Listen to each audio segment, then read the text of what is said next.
அன்பர்களுக்கு வணக்கம். எல்லோரும் நலமாயிருப்பீர்கள் என்று நம்புகிறேன். நாம திருப்பரங்குன்றம் இஷ்யூ பத்தி ஆல்ரெடி டிஸ்கஸ் பண்ணிட்டோம். இப்போ புதுசா ஒரு டாபிக். அது என்னன்னா, தீபத்தூன்னு நாம கருதுறாத நில அளவைக்கல்னு ஒரு சிலர் சொல்றாங்க. அது தீபத்தூணா நில அளவைக்கல்லா? வாங்க பேசலாம்.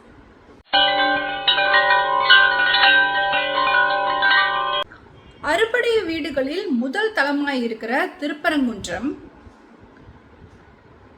முருகன் கோயில் மட்டுமல்லாது காசி விஸ்வநாதர் அதாவது சிவன் தலத்தையும் தர்கா இஸ்லாமியர்கள் வணங்குகிற தர்காவையும் கொண்டதுன்னு நமக்கு தெரியும். இப்போ இந்த கோயிலை சுற்றி இருக்கிற இந்த கோயிலுக்குன்னு பார்த்தீங்கன்னா முற்கால பாண்டியர்கள், இடைக்கால பாண்டியர்கள், பிற்கால பாண்டியர்கள்னு பல பேர் இந்த கோயிலுக்கு வேலை செஞ்சுருக்காங்க. 16ஆம் நூற்றாண்டில் ஆண்ட நாயக்க மன்னர்கள் இதை இன்னும் பிரம்மாண்டமாக வேலைப்பாடுகள் செஞ்சு இந்த கோயிலுக்கு திருப்பணிகள் செஞ்சுருக்காங்க. இந்த கோயிலை சுற்றி இருக்கிற மதில் சுவர், உள்ள இருக்கிற மண்டபங்கள், இதெல்லாம் வீரப்ப நாயக்கர் கட்டியிருக்கார்.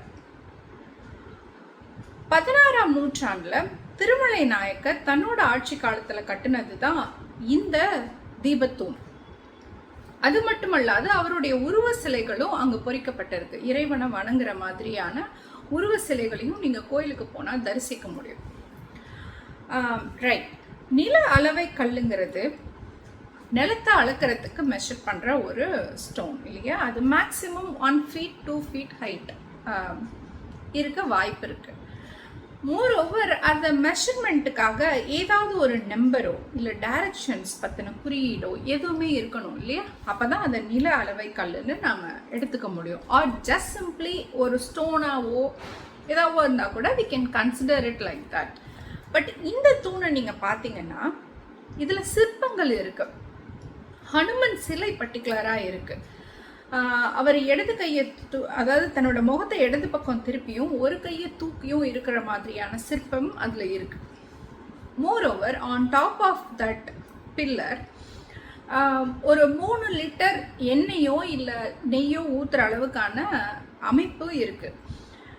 அதுவே கிளியராக சொல்லுது அது ஒரு தீபத்தூணாக தான் அவங்க பயன்படுத்தியிருக்காங்க அந்த காலகட்டத்தில் அப்படின்னு. நில அளவை கல் மலை மேலே எப்படி இருக்கும்னு ஒரு சார் கேள்வி கேட்குறாங்க. நில அளவை கல் நிலத்தில் ரோட் சைடில் இல்லை ஒரு லேண்டை டிஸ்டன்ஸை மெஷர் பண்ணுறதுக்கு அந்த மாதிரியாக பயன்படுத்தி இருக்கக்கூடும். நில அளவை கல் இவ்வளோ உயர தூணாக எங்கேயுமே இருந்து நம்ம பார்த்துருக்கோமான்னு எனக்கு தெரியல. இந்த தீபத்தூண் தர்காவிலேருந்து 60 மீட்டர் டிஸ்டன்ஸில் இருக்குது.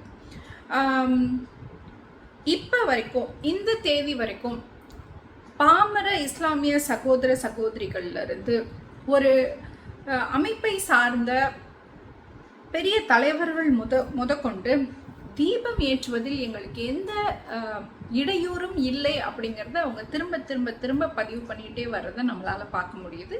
அது மனசுக்கு ஆறுதலாக இருக்குது.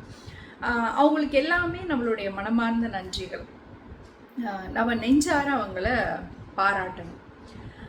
இது தீபத்தூண் தான் அப்படிங்கிறத ஸ்பெசிஃபை பண்ணுறதுக்கு தொல்லியல் துறையால் ரிலீஸ் பண்ணப்பட்ட ஒரு புக்கில் 129 பேஜில் இது தீபத்தூண் தான், இது நாயக்கர் காலத்தில் கட்டப்பட்டது, இதில் சிற்பங்கள் இருக்குது, ஹனுமன் சிலை இருக்குது அப்படிங்கிறது தெளிவாக குறிப்பிட்டிருக்காங்க. அந்த இமேஜை நான் உங்களுக்கு அட்டாச் பண்ணுறேன். ஸோ இது நில அளவை கல் இல்லை, இது தீபத்தூணாகத்தான் பயன்படுத்தப்பட்டது என்பது தெள்ளத் தெளிவாக தெரிய வருகிறது. மற்றும் ஒரு முறை நம் இஸ்லாமிய சொந்தங்களுக்கு ஒத்துழைப்பு நல்கியதற்கு நன்றியை கூறி இந்த உரையை முடித்துக்கொள்ளலாம். நன்றி.